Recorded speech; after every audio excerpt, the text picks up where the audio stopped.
Assalamualaikum warahmatullahi wabarakatuh. Selamat datang praktikan analisis data tahun 2021. Pada pertemuan kali ini, kita akan membahas mengenai materi regresi linear sederhana.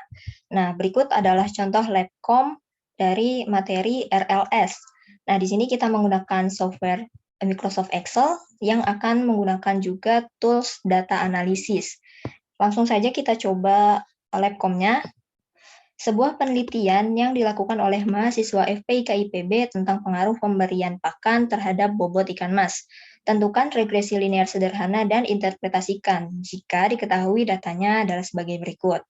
Nah, di sini sudah diberikan data mengenai pemberian pakan dan juga bobot ikan mas. Pertama, yang akan kita lakukan adalah mengidentifikasi peubah X dan peubah Y-nya. Pertama, untuk peubah X, teman-teman juga sudah mendapatkan materinya tadi, peubah X adalah peubah bebas. Maka berdasarkan labcom ini, yang merupakan peubah bebas adalah pemberian pakan atau variabel yang mempengaruhi, yaitu adalah pemberian pakan. Kemudian untuk peubah Y-nya, yaitu peubah yang dipengaruhi. Di sini adalah bobot ikan mas. Nah, setelah kita identifikasi peubah X dan peubah Y-nya, jangan sampai terbalik, karena ini akan mempengaruhi nanti interpretasi yang akan kita lakukan. Selanjutnya, kita akan melakukan analisis RLS-nya. Kita langsung saja menuju ke toolbar data, kemudian gunakan data analisis. Nah, apabila data analisis ini tidak muncul di toolbar datanya teman-teman bisa coba ke File, kemudian Option, kemudian ke Data Add-ins. Nah, di sini teman-teman klik Analysis Toolpack dan klik OK. Setelah itu, teman-teman restart Excel-nya, ditutup, kemudian buka lagi, dan akan muncul data analisis seperti yang ada pada Excel saya saat ini. Oke, kita kembali lagi. Kita langsung gunakan data analisis. Gunakan data analisis tools-nya adalah regression. Kemudian OK.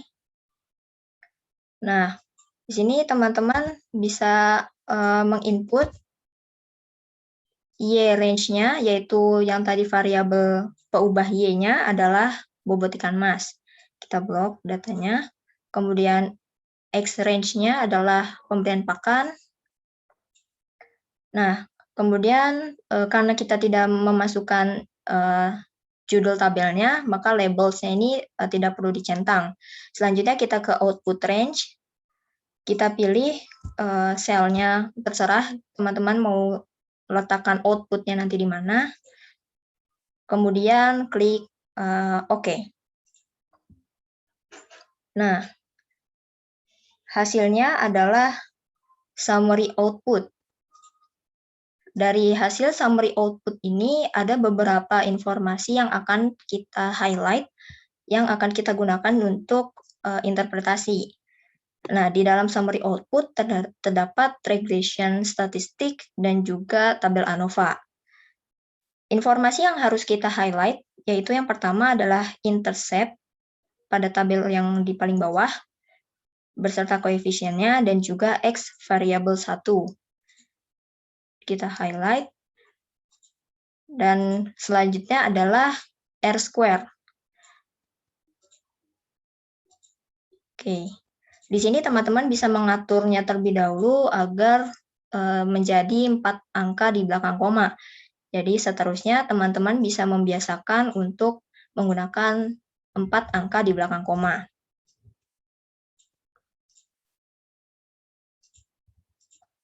Nah, setelah itu, sebagai pengingat juga, intercept ini adalah A, kemudian X variabel 1 adalah B, dan untuk R-square atau R kuadrat dalam bahasa Indonesia adalah koefisien determinasi.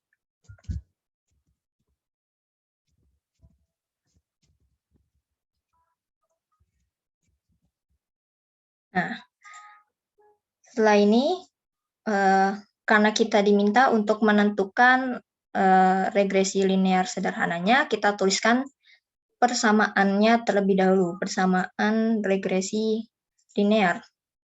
Kita letakkan di sini saja. Persamaan regresi. Nah, persamaan regresinya adalah Y sama dengan A plus BX.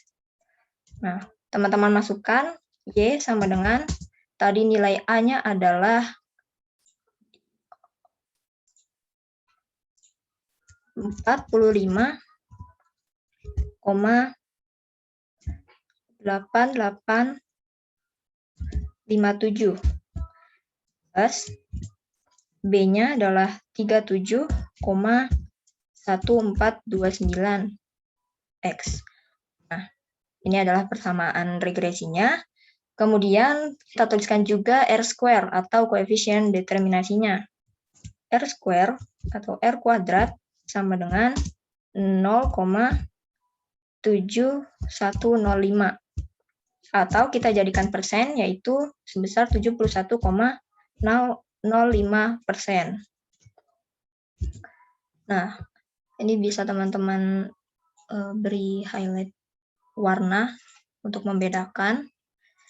Nah, setelah ini kita lakukan interpretasi. Interpretasinya. Nah, teman-teman diperhatikan interpretasinya, yaitu adalah sebagai berikut. Berdasarkan data ini, bobot ikan mas dipengaruhi oleh pemberian pakan. Nah, pengaruhnya apa? Yaitu setiap pemberian pakan sebesar 1 satuan dapat meningkatkan bobot ikan mas sebesar 37,1429. Nah, ini interpretasi yang pertama mengenai persamaan regresinya. Jadi, bobot ikan mas itu dipengaruhi oleh pemberian pakan. Pengaruhnya yaitu setiap pemberian pakan sebesar 1 satuan. Nah, ini satuannya tergantung pada soal. Apabila tidak diketahui, cukup tuliskan saja 1 satuan. Selanjutnya, sebesar 1 satuan dapat meningkatkan bobot ikan mas sebesar 37,1429. Jika ada satuannya mungkin 37,1429 kg atau gram. Nah, apabila tidak ada cukup seperti ini. Oke, yang kedua kita akan menginterpretasikan koefisien determinasi, di mana koefisien determinasi ini menggambarkan variabel, menjelaskan seberapa besar variabel X atau peubah X menggambarkan peubah Y atau variabel Y. Nah, interpretasinya yaitu keragaman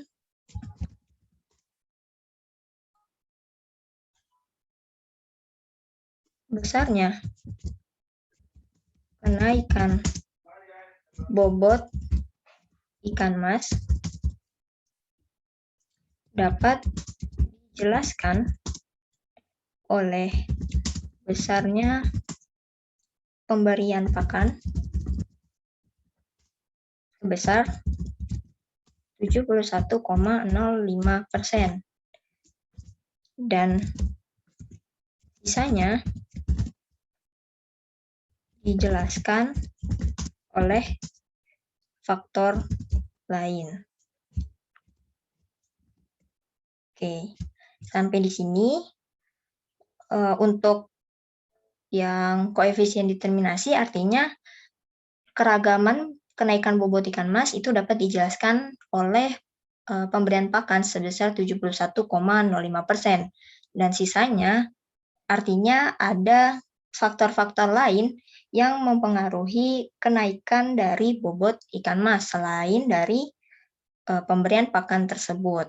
Nah, untuk yang ini meningkatkan atau menurunkan itu tergantung pada nilai tanda di sini, tanda plus atau tanda min. Kalau min artinya dia mengalami penurunan, pengaruhnya berarti akan menurunkan. Sedangkan tanda plus artinya meningkatkan. Hal itu juga disesuaikan dengan soal nantinya. Apakah menurunkan atau mengurangi atau sebagainya. Ini kita bisa rapikan terlebih dahulu. Oke. Sampai di sini tutorial Labcom-nya sudah selesai. Silahkan teman-teman untuk mencobanya dan juga mengerjakan soal Labcom yang ada. Semoga video tutorial ini dapat dipahami teman-teman dan dapat bermanfaat. Kurang lebihnya mohon maaf. Wassalamualaikum warahmatullahi wabarakatuh.